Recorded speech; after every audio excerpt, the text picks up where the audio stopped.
ఈ యొక్క కీర్తనలో నీ ఉగ్రతతో నన్ను శిక్షింపకము, యెహోవా నేను కృషించి ఉన్నాను. అంటే కృషించడం అంటే ఎలా కృషించిపోతారు? ఎలా కృషించిపోతారు?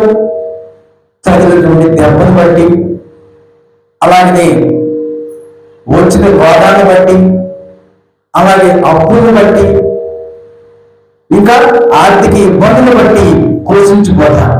కానీ ఇక్కడ ఈ భక్తుడు ఏం చెప్తున్నాడంటే, నేను కృషించి ఉన్నాను, నన్ను కరుణించుము. దేవుడు ఏమన్నాడు? నేను కృషించిపోయాను, నన్ను కరుణించుమని మరి వేడుకుంటున్నాడు. అలాగే నేను కింద చూసినప్పుడు, యెహోవా నా ఎముకలు అదురుచున్నవి, నన్ను బాగు చేయము. తనకు వచ్చినటువంటి కష్టాలను బట్టి ఏంటంట? ఎముకలు అదురుచున్నవి.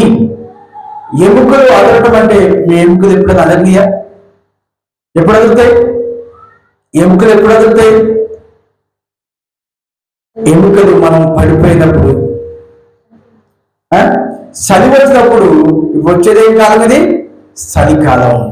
చలికాలం వచ్చినప్పుడు మనం వణికిపోతాం, లేకుంటే ఏదైనా దెబ్బ తగిలినప్పుడు మనం వణికిపోతాం. ఏదైనా హఠాత్ కౌరు తెచ్చినప్పుడు మనం ఏం చేస్తాము? వణికిపోతాం. అయితే ఇక్కడ చూడండి, యెహోవా నీవు ఎంతవరకు కరుణింపక ఇందుకు, యెహోవా తిరిగినావు, నన్ను విడిపించుము అని బ్రతిమాలుచున్నాడు. నేను నీ సన్నిధిని పశ్చాత్తాపపడుతున్నాను, నీ సన్నిధి నేను ఏం చేస్తాను? మొదలుపెడుతున్నాను, నన్ను బాగు చెయ్యుము, నన్ను రక్షించుము. దేన్ని బట్టి? నేను చేసే అతిక్రమాలు అంట నేను జ్ఞాపకం చేసుకోలేదు, కానీ నేను ఎన్ని తప్పులు చేశానో నాకు తెలియదు. కానీ కేవలము ఆ తప్పులన్నీ చూస్తే నేను చచ్చిపోబోతున్నానే. ఏమన్నాడు? ఆ తప్పులన్నీ చూస్తే నేను చచ్చిపోబోతున్నానే. కానీ కేవలము నీ దయ, కేవలము నీ కృపను బట్టి నన్ను కరుణించుము అని మరి భక్తుడు దేవాది దేవుడి దగ్గర మనవి చేయించున్నాడు. మూడవ చూడండి,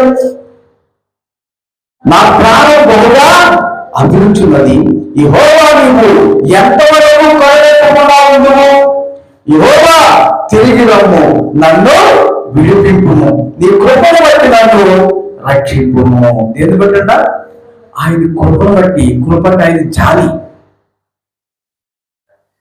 ఎందుకంటే తప్పిపోయాడు, నా బిడ్డ నా దగ్గరికి వచ్చాడు, అతన్ని కరుణించాలి అని ఆయన జాలితో తప్ప, ఒకవేళ మన పాపాలు ఆయన గుర్తు పెట్టి లెక్క పెడితే మనం ఏమాత్రం కూడా కరుణింపబడలేము.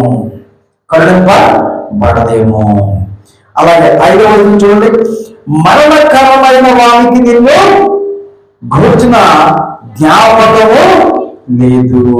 మరణమైన వారికి, చచ్చిపోయిన వారికి మన గురించి జ్ఞాపకం ఉంటుందా? మనం జ్ఞాపకం చేసుకుంటాం, మనమే వాళ్ళ జ్ఞాపకం చేసుకుంటాం, కానీ వాళ్ళ మనల్ని జ్ఞాపకం చేసుకోవాలి. వాళ్ళు ఎక్కడ కలిసిపోయారు? మట్టిలో కలిసిపోయారు. దేవుడు నమ్ముడైతే వాళ్ళ ఆత్మ ఎక్కడికి వెళ్తుంది? అనేది అంత సామాన్యమైన పని కాదు. ఒక్క మాట మిమ్మల్ని నేను నేర్పించింది. ఏం మాట అది? ఏ మాట? దేవా, నీవు చేసినటువంటి మేలు ఉపకారాల బట్టి నా హృదయంలో కలిగినటువంటి ఈ కృతజ్ఞత నీకు సమర్పించున్న మాట ఈ రోజున పడ్డది కరెక్ట్గా నా చెవికైతే. అంటే దేవుని దగ్గర ఒక మంచి మాటను నేర్చుకోవడానికి చాలా కాలం పడుతుంది. స్పష్టంగా, నిరభ్యంతరంగా, హృదయపూర్వకంగా పలికే మాటలు అవి వేరుగా ఉంటాయి. అర్థమవుతుందా? వణుకుతూ దేవుడు చేసిన ప్రతి మేలుని నిజంగా చెప్తున్నా కదా. ఈరోజు కరెక్ట్గా కీర్తి మంచిగా ఆరాధన చేసింది. ఎక్కడ? దేవా, నాకు చేసిన మేలుని బట్టి ఈ కృతజ్ఞతాస్తుతులు నీకు. ఎన్ని సంవత్సరాలు పట్టింది ఇక్కడికి వచ్చి? మీరు 2 సంవత్సరాలు అయింది ఇప్పుడు, అంతేనా? 2 అయిందా? 2 అయిపోయిందా? ఇంకా అవ్వలేదా? 2 సంవత్సరాలు పట్టింది స్తుతి ఆరాధన చేయటానికి. లక్ష్మి గారు ఎప్పుడు మెచ్చుకుంటుందో మరి. మీరే నేర్పించాలి. దేవుని దగ్గర దేవుని చిత్తానుసారంగా దేవుని ఆరాధన చేయటం అనేది ఆయన ఇచ్చేటువంటి గొప్ప ఏంటి అదృష్టం. ఆయన దగ్గర నేర్చుకోవాలి. ప్రతి మాటలు కూడా మనం చాలా మాటలు మాట్లాడతాం కదా, ఆ మాటలు ఉపయోగం లేని మాటలు మనం మాట్లాడకూడదు. మీరు ఎక్కడ ఎందుకు వచ్చినప్పుడు ఆయన చేసినటువంటి ప్రతి మేలుని మనం జ్ఞాపకం చేసుకుంటూ ఆ ఉపకారాలకై ఆ మేలులకై ఆయనకి ఏం చేస్తారో ఆరాధించడానికి, ఆ కృతజ్ఞతాస్తుతి చెల్లించడానికి ఇక్కడికి వచ్చాము. అర్థమవుతుందా? దేవుడి స్తోత్రం. అది మనకి తేలిగ్గా ఉండొచ్చు కదా, అది గుండె బరువుతో ఎప్పుడు నేను దేవుని మందిరానికి వెళ్ళి ఆయన చేసిన మేలుని ఏంటంటే నేను జ్ఞాపకం చేసుకుని ఆయనకి థ్యాంక్స్ చెప్తున్నా అలా అనేది మనము వారం అంతా కూడా ఆదివారం వచ్చేటప్పటికి ఆ పాత్ర ఏంటది ఏంటది ఏ పాత్ర? కృతజ్ఞత పాత్ర. ఎక్కడున్నది? హృదయములో నుంచి హృదయంలో నింపుకొని దేవుని సన్నిధి ఈ రోజు నన్ను కాపాడినందుకు, ఈ రోజు నాకు ఈ అక్కర తీర్చినందుకు, ఈ రోజు నాకు ఆయుష్ ఇచ్చినందుకు, ఈ రోజు నన్ను ప్రయాణంలో సహాయం చేసినందుకు, ఈ రోజు నాకు ఆరోగ్యం ఇచ్చినందుకు, ఈ వారమంతా నన్ను కాపాడినందుకు ఒక్కొక్క కృతజ్ఞత మనం తీసుకొచ్చి దేవుడికి ఇస్తున్నా. అబ్బా నా కుమార్తె, అయ్యో నా కుమారుడు ఏం చేస్తున్నాడు? నన్ను స్తుతిస్తూ ఉన్నాడని ఆయన పరవశించిపోతాడంట. దేవుడి స్తోత్రం కలుగుగాక. అనుకుంటున్నా. ఇక్కడ చూడండి 5వ వచనం ఏముంది? మరణమైన వారికి నిందకు వచ్చిన జ్ఞాపకము లేదు, పాతాళంలో ఎవరు నీకు కృతజ్ఞతాస్తుతులు చెల్లించెదరు. పాతాళంలో చచ్చిపోయిన వాళ్ళు మరి దేవుని కృతజ్ఞతాస్తుతులు చెల్లిస్తారా? చెల్లించరు.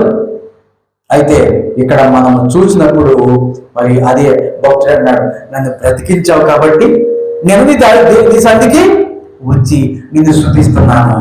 అంతే కదా, చచ్చిపోయిన వస్తారా? కాబట్టి ఇక్కడ ఏమంటున్నాడంటే మరణమైన వారికి నిన్ను కోర్టున జ్ఞాపకం లేదు, పాతాళంలో ఎవరు నీకు మృతురాయిని చెల్లించెదరు. పాతాళంలో ఎవరన్నా ఏముంటది? పాతాళంలో ఏముంటది? అగ్ని ఆడదు, పురుగు చావదు, నిత్యము రోదన, బాధ, వేదన. రోదన అది తగ్గడిక, అది పోలిక, నిత్యము అక్కడ ఏముంటారంట? అందుకని పాతాళంలో ఎవరు నీకు కృతజ్ఞతాస్తుతులు చెల్లించెదరు. ఇక్కడ మనం చూసినప్పుడు ఇంకా కీర్తన గ్రంథంలో అంటాడు 118:17 నేను సావను, సజీవుడినై యెహోవా క్రియలు వివరించెదను. దేవుని నమ్ముకుని ఆయన్ని వేడుకున్నటువంటి భక్తుడు ఏమన్నాడు? 118:17 ఏమన్నాడు? నేను సావను, సజీవుడినై యెహోవా క్రియలు వివరించెదను. దేవుని స్తోత్రం కలుగును గాక. ఏమన్నాడమ్మా? మీకు తెలుసా అమ్మ? శారీరకంగా మనం మట్టిలో కలిసిపోతాము, కానీ దేవుడు నమ్ముకున్న మనము సావము. ఈ భక్తుడు చెప్పే మాట నిజంగా వాస్తవం. మనం చచ్చిపోతాం అనుకుంటున్నారా? ఏమవుతాం? మనము నిద్రిస్తామే కానీ చనిపోం. నిద్రపోయిన దేహాన్ని అప్పుడు ఏం చేస్తారు? పెట్టిలో పెట్టి భద్రంగా ఎక్కడ పెడతారు? సమాధి చేస్తారు. యేసు వచ్చినప్పుడు ఏం చేస్తారు? మనము మహిమ శరీరంతో మనం లేస్తాం. అందుకనే అది తెలుసుకున్నటువంటి, ఈ సత్యాన్ని తెలుసుకున్నటువంటి భక్తుడు ఏమన్నాడు? నేను సావను. ఏమవుతాడు మరి? సావను, నేను సావను, సజీవుడినై ఏం చేస్తాడంట? సజీవుడినై యెహోవా క్రియలను వివరించెదను. మీరు ఇది పెట్టుకోవాలి మనసులో. ఏం చేయలేదు? యెహోవా క్రియలు అంటే ఏంటి? ఆయన చేసిన పని. ఏం పని చేశాడు? భూమి చేశాడు, ఆకాశం చేశాడు, ఆకాశంలో సూర్య చంద్రుడు నక్షత్రాలని చేశాడు, సముద్రం చేశాడు, సముద్రంలో ఏం చేశాడు? ఆయన చేపల్ని మహామత్స్యాలని చేశాడు. క్రియ అనగా ప్రతిదీ కూడా పని. నిధి చేశాడు అనగా నీకు ఎన్ని పనులు చేశాడు? మంచి జుట్టు ఇచ్చాడు అందంగా దూకోవడానికి కదా. ఇంకేమి ఇచ్చాడు? మంచి కళ్ళు ఇచ్చాడు కదా. కళ్ళులో ఏదైనా ఒకటి తెల్లది, నల్లది, గాజుది, రెప్పకి ఎంట్రుకలు, రెప్ప పైన కనుబొమ్మలు. ఎంత ఎంత పని పడుతుంది? మీరు ఒక హార్ట్ వేయండి, ఎంత టైం పడుతుంది మీకు? అర్థం చూడకోకుండా బయటికి వెళ్ళిన మనిషి ఉంటాడా? ఉండడా? ఉండడు. కాబట్టి మీ ముఖం మీకు గుర్తే కదా. ఎందుకు రోజుకి ఎన్నిసార్లు చూస్తున్నారు? కాబట్టి మీ బొమ్మ, మీ ఫోటోని మీరు గీసుకుని రావాలి చేద్దాం. మీ కళ్ళు ఎలాగ ఉంటాయో, మీ ముక్కు ఎలాగ ఉంటుందో, మీ పెద్దలు ఎలాగ ఉంటాయో, మీ తల ఎలాగ ఉంటుందో మీ బొమ్మ వచ్చేవారు ఒక A4 సైజు పేపర్ తీసుకుని మీ ఫోటో మీరు గీయండి. ఉండదా? ఖచ్చితంగా చూడండి. అందుకే ఇక్కడ ఏమన్నాడు చూడండి, ఇక్కడ ఏమన్నాడు? మరణమైన గురించి జ్ఞాపకం లేదు, పాతాళంలో ఎవరు నీకు కృతజ్ఞతాస్తుతులు చెల్లించెదరు. నిజంగా చెప్తాను, సీరియస్గానే నిజంగా గీసి రావాలి. నీ ఫోటో నువ్వే గీసుకురావాలి. ఆ మాత్రం గుర్తుండదా? నీ ఫోటో మీకు గుర్తులు ఉండకపోతే ఎలాగా? చూస్తున్నారా? రోజు అర్థంలో చూడకుండా ఇది చూసి ఇక్కడ ఏమైనా ఉంటే తీసి, ఇక్కడ ఏమైనా ఉంటే తీసి, ఇక్కడ ఏమైనా కడుక్కొని ఇది తీసి ఇది తీసి, అవును కదా, ఎంత నున్నగా చేసుకుని ఇక్కడ ఎక్కడైనా పౌడర్ అయిపోయిపోతే తీసి ఇక్కడ తీసి అది తీసి కదా, ఎంత బాగా చేసుకుని మీ ముఖము మీకు గుర్తుంటుందా? ఉండదా? ఉంటుందా? అందుకే గీసిరండి. దానికి చక్కగా ఇక్కడేమున్నాయి, ఇక్కడేమున్నాయి, ఇక్కడేమున్నాయి, ముక్కు ఎలాగ ఉంటుంది నిజంగా గీసుకుని రండి. నువ్వు ఎలాగున్నావు, నువ్వు ఎలా ఉండాలో నీ రూపాన్ని అంతా ఆయన ఏం చేశాడు? క్రియారూపంగా చేసి పెట్టాడు ఇక్కడ, అవునా కదా. కాబట్టి ఆయనకు నువ్వు గుర్తున్నావు, నీకు నువ్వు గుర్తున్నావా? మన ఫోటో మనకు గుర్తు లేకపోతే దేవుడు గీశాడు, ఆయనకు గుర్తుందా లేదా? నీ పేరు గుర్తుంది కదా, నీ ముఖం గుర్తుంది, నువ్వెవరో గుర్తుంది, అవునా కదా. ఎందుకు? ఆయనకు తెలుసంట. ఎక్కడ తెలుసు ఆయనకి? నీకు గురించి ఆయనకు తెలుసు. ఎక్కడ? ఇర్మియా గ్రంథం యెహోవా వాక్కు నాకు ప్రత్యక్షమై ఇలాగు సెలవిచ్చెను, గర్భములో నేను నిన్ను ఊపింపక నింపి నిన్ను ఎరిగి తిని, నీవు గర్భం నుండి బయలుపడక నింపి నేను నిన్ను ప్రతిష్ఠించి తిని. అమ్మ అర్థమవుతుందా? మనల్ని ఎరిగాడా? పిండంలో ఉన్నప్పుడు ఆయన మనల్ని ఎరిగాడు. నువ్వు పిండంగా ఉన్నప్పుడు, కడుపులో ఉన్నప్పుడు నిన్ను ఎరిగాడు కదా. నువ్వు బయటకు వచ్చావు కదా, పిండంగా ఉన్నప్పుడు ఎరిగాడు, ఇప్పుడు ఎరగడా? మరి ఆయనకి ఏమన్నా ఉపయోగపడుతున్నామా? మన పని ఆయనకి ఏమైనా పని చేస్తుందా? అవునా కదా. ఎరిగిన దేవుడు ఆయన నిన్ను ఎరుగుదు, కానీ నిన్ను నువ్వు ఎరుగుదువా? అక్కడ మిమ్మల్ని మీరు ఎరుగుదురా. ఎరిగితే పట్టుకుంటున్నా చూపించండి, కలర్తో సహా. డ్రెస్ ఏది వేసుకుంటున్నారో ఒక డ్రెస్ ఎంచుకోండి. ఏ డ్రెస్? ఆదివారం ఈ రోజు వేసుకుంటున్న డ్రెస్ వేసుకోండి, అదే డ్రెస్. ఏది తీసుకున్నారు అదే డ్రెస్. ఓ డ్రెస్ ఉండాలి మనకు కదా, ఉండాలి కదా డ్రెస్. ఏ డ్రెస్ మీకు నచ్చిన డ్రెస్ మీకు చెక్ చేసుకుని వేసారండి, ఓకేనా? కంపల్సరీ. చూడండి ఇక్కడ 6వ వచనం, నేను మూలుగుచు అలసి ఉన్నాను, ప్రతి రాత్రి కన్నీరు విడుచుచు నా పరుపు తేల చేయుచున్నాను. ఓమా ఏనండి, ఆయన చేసిన పాపములన్నీ క్షమించమని ఏం చేస్తాడంట? ఏం చేస్తాడు చూడండి, నేను మూలుగుచు అలసిపోతాడంట. రోజు ఏం చేస్తాడు? మూలుగుచు అలసిపోవచ్చున్నాను, ప్రతి రాత్రి కన్నీరు విడుచుచు నా పరుపు తేల చేయుచున్నాను. ఎక్కడ తేలుతుంది పరుపు? పరుపు ఎక్కడ తేలుతుంది? నీటిలోనే కదా. దీనికంటే కన్నీటిలోనే తేలిపోతుందంట పరుపు. తేలుతుందా? ఇప్పుడన్నా మీరు ఏడ్చారా? మీరు తలదిండి వేసుకుంటారా? తలదిండి వేసుకున్నప్పుడు ఏడ్చి పడుకున్నారు? ఎప్పుడన్నా పడుకున్నారు? నానిందా తలదిండి? అదేమన్నా కొట్టుకెళ్ళిందా? అక్కడే ఉందా? మరి ఈయనేమన్నాడు? తలదిండి కాదంట. ఏం కొట్టుకెళ్తుంది? ప్రతి రాత్రి కన్నీరు విడుచుచు నా పరుపు తేల చేయుచున్నాను. పరుపు తేలుతుందంట కన్నీటిలో. నమ్మసత్యమంటారా? నమ్ముదామా? ఇక్కడ రాశాడు కదా, నమ్మాలి కదా. పరుపు నీటిలో ఏది? అది కన్నీరు. ఏ నీరు? కన్నీరులో ఏమవుతుంది? తేలిపోతుందంట. ఇప్పుడు మన ట్యాంక్ ఉంది ఇక్కడ, ఆ ట్యాంక్లో తీసుకెళ్ళి తలదిండి ఏంటి తేలుతుందా ములుతుందా? తేలుతుందా ఆ నీటిలో? మరి మీ కన్నీరు ఎన్ని ఉండాలి? ఇప్పుడు పరుపు తేలాలంటే ఎన్ని ఉండాలి? ఆ ట్యాంక్ అంటే పెద్దగా ఎడల్పుగా ఉండాలి. లోతు ఎంత ఉన్నా కానీ లోతు తక్కువ ఉన్నా నీళ్లు ఎడల్పుగా ఉండాలి. పరుపు ఎంత పొడవు ఉంటుందో, ఎంత ఎడల్పు ఉంటుందో అంత ఉండాలా? దాన్ని వేస్తే అక్కడప్పుడు కాలంలో కొట్టుకొస్తూ ఉంటాయి కదా, డ్రైనేజీలో కొట్టుకొస్తూ ఉంటాయి. మరి ఆ పరుపు తేలినంతగా ఏం చేస్తాడంట? మూలుగుచు అలచి ప్రతి రాత్రి అంటే మీరు రాత్రి ప్రార్థన చేస్తున్నారా? ప్రతి రాత్రి ఎప్పుడు? అప్పుడప్పుడుదా నీళ్ళు వస్తే ప్రతిరోజు ప్రతి రాత్రి ఏం చేయాలంట? కన్నీరు విడుచు నా పరుపు తేల చేయుచున్నాను. తర్వాత నా కన్నీళ్ళ చేత నా పడక కొట్టుకొని పోచుంది అని. పడక మీద ఏముంటాయి? పడక అంటే ఏముంటుంది? చాప పడక ఉంది. చాప మీద ఏముంటుంది? ఒక దుప్పడు ఉంటుంది, ఒక దిండు ఉంటుంది, నువ్వు ఉంటావు. అదే మంచం అయితే ఏముంటుంది? మంచం ఉంటుంది. మంచం మీద ఏముంటుంది? పరుపు ఉంటుంది. అవునా? పరుపు మీద ఏముంటుంది? దుప్పడు ఉంటుంది. దుప్పడు పైన మళ్ళీ ఏముంటుంది? దిండు ఉంటుంది. దానిపైన ఏముంటావు? నువ్వు ఉంటావు. ఇప్పుడు నా కన్నీళ్ళ చేత దీన్ని అంతటిని కలిపేయమంటారు. ఇప్పుడు పడక అంటారు. అంతేనా? నా కన్నీళ్ళ చేత నా పడక కొట్టిపోతుంది అంటే పడక కొట్టిపోదంటే ఏమేమి కొట్టిపోవాలి?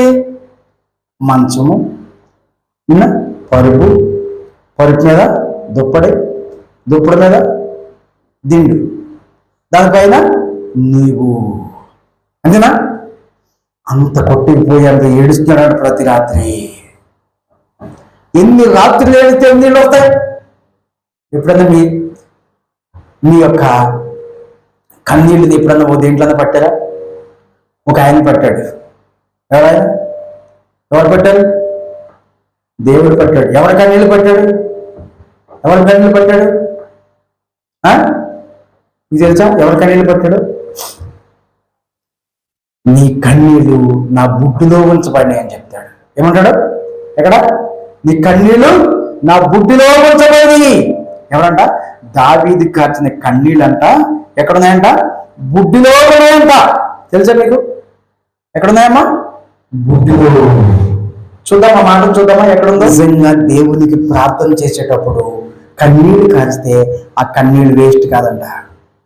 అర్థమవుతుందా? జ్ఞాపకం పెట్టుకోండి. ఇప్పుడు మీకు పెళ్ళైనా, ఎక్కడికి వెళ్ళిపోయినా, ఉద్యోగం ఎక్కడున్నా, మీరు నిజంగా దేవుడి దగ్గర కాచే కన్నీళ్ళు ఏమవుతాయంట? ఎక్కడ ఉంటాయి? కింద పడిపోతాయండి. అవి అంట దేవుడి బుద్ధిలో ఉంటాయంట. కొట్టినప్పుడు కాదు, తిట్టినప్పుడు కాదు, బుడబుడతో కలిసి పుట్టినప్పుడు కాదు, నేను తిట్టినప్పుడు, అమ్మలు తిట్టినప్పుడు, నాన్న తిట్టినప్పుడు కాదు. నిజంగా మీకు అవసరం వచ్చి దేవుడి దగ్గర ఉపవసించి ప్రార్థించినప్పుడు కాచిన కన్నీళ్ళు ఎక్కడ ఉంటాయి? ఎక్కడ ఉంటాయి? బుద్ధిలో. ఎక్కడుంటాయి? ఆయన బుద్ధిలో ఉంటాయంట. నా కన్నులు గుంటలు పడుచున్నవి, నాకు బాధ కలిగించుకునే చేతావి సివికి ఉన్నవి. యెహోవా నా రాగంలోని విని ఉన్నాడు. నా పాపము చేయు వాళ్ళారా మీరందరూ నా నుండి తొలగిపోండి. వాళ్ళారా ఏమంట? కళ్ళు ఏమవుతాయంట? అవి విచారము చేత కళ్ళు ఏమవుతాయి? భోజనం చేయకపోతే కళ్ళు ఏమవుతాయి? గుంటలు పడిపోతాయి. అవును కదా? అవునా? గుంటలు పడిపోతాయి. అయితే ఇక్కడ మనం చూసినప్పుడు ఆయన కన్నులు ఏమవుతాయంట? విచారణ చేత నా కన్నులు గుంటలు పడుచున్నవి, నాకు బాధ కలిగించు వారి చేత అవి సివికి ఉన్నవి. ఏమంట? సివికి. కన్నీళ్లు కార్చి కార్చి. అమ్మ అర్థమవుతుందా? మీకు పేతురు తెలుసా? పేతురు తెలుసా? పేతురు యేసు ప్రభుని ఎరగనని బొంకాడు. ఎన్నిసార్లు? 3 సార్లు బొంకాడు. ఆ మాట కంట పేతురు ప్రతిరోజు ఏడ్చేవాడంట. ఏడ్చేవాడు. ఏడ్చి ఎంతో ఏడ్చాడంట. ఎందుకంటే పేతురు బాగా ప్రేమించాడు. ఎవరిని? యేసు ప్రభు వారిని బాగా ప్రేమించాడు. ఆ మాట జ్ఞాపకం చేసుకుని ఎవరు? పేతురు ఏడితేనంట ఆయన కన్నులు గుంటలు పడిపోయి ఇవన్నీ కూడా ఎలా కన్నీళ్ళు కారినాయో అలాగ మచ్చలు పడిపోయాయంట. అవునా? ప్రతిరోజు ఏడ్చిపోడంట. నీ దగ్గర రొట్టెలు తిన్నా, అవునా, నీ చేపలు తిన్నా, అవునా, నీ ఎంబడ తిరిగాను, నీ అద్భుతాల కన్నాలో చూశాను, అవునా, నువ్వు చనిపోయి లేస్తా అని చెప్పి లేచిన దేవుడు అని ఆయన నిన్ను ఎరగలో ఉన్న మాటకి ప్రతిరోజు ఏడ్చిపోడంట. గుర్తొస్తే చాలు ఏడ్చిపోడంట. ఆ కన్నులు నల్లగా అయిపోయి, పేతురు కన్నులు నల్లగా అయిపోయి ఎలాగ ఏడుస్తున్నాడు అలాగే కన్నీళ్ళు కర్తమై ఇలాగ కాలిపోతే ఇదంతా నల్లగా అయిపోయిందంట. అలాగే ఉండిపోయిందంట. ఎందుకు తెలుసా? పేతురు బాగా దేవుణ్ణి ప్రేమించాడు, దేవుడు కూడా పేతుర్ని ప్రేమించాడు. అందుకనే పేతురు నన్ను ప్రేమిస్తున్నావా అని 3 సార్లు అడిగారు తెలుసా మీకు? భోజనం చేసిన తర్వాత యేసు సీమోను పేతురును చూసి, యోహాను కుమారుడైన సీమోను, వీరికంటే నీవు నన్ను ఎక్కువగా ప్రేమించుతున్నావా అని అడుగుగా అతడు, అవును ప్రభువా, నేను నిన్ను ప్రేమించున్నానని నీవే ఎరుగు అని ఆయనతో చెప్పాను. చూద్దాం. మరలా ఆయన యోహాను కుమారుడైన సీమోను, నన్ను ప్రేమిస్తున్నావా అని 2వసారి అతన్ని అడిగగా అతడు, అవును ప్రభువా, నేను నిన్ను ప్రేమిస్తున్నాను, నీవే ఎరుగుమని చెప్పాను. కింద మళ్ళీ చూడండి 17వ వచనంలో, 3వసారి యోహాను కుమారుడైన సీమోను, నన్ను ప్రేమిస్తున్నావని అతన్ని అడిగాను. నన్ను ప్రేమిస్తున్నావా అని 3వసారి తను అడిగినందుకు పేతురు వ్యసనపడి, ప్రభువా, నీవే సమస్తమును ఎరిగిన వాడవు, నిన్ను ప్రేమించున్నానని నీవే ఎరుగు అని ఆయనతో చెప్పాను. దేవుని స్తోత్రం కలుగునుగా. మీకు అర్థమైందా? ఎన్నిసార్లు అడిగాడు ఆయన? పేతురు ఎన్నిసార్లు పోగాడు? రుణం తీరిపోయింది. మీరు జ్ఞాపకం చేసుకోండి ప్రియమైనటువంటి వాళ్ళారా. ప్రభువు చాలా జ్ఞానవంతుడు, మన బహు శ్రద్ధ కలిగి ఉన్నాడు. అర్థమైందా? మీ ఫిగర్ ఏంటో ఆయనకి తెలుసు. అర్థమైందా? కాబట్టి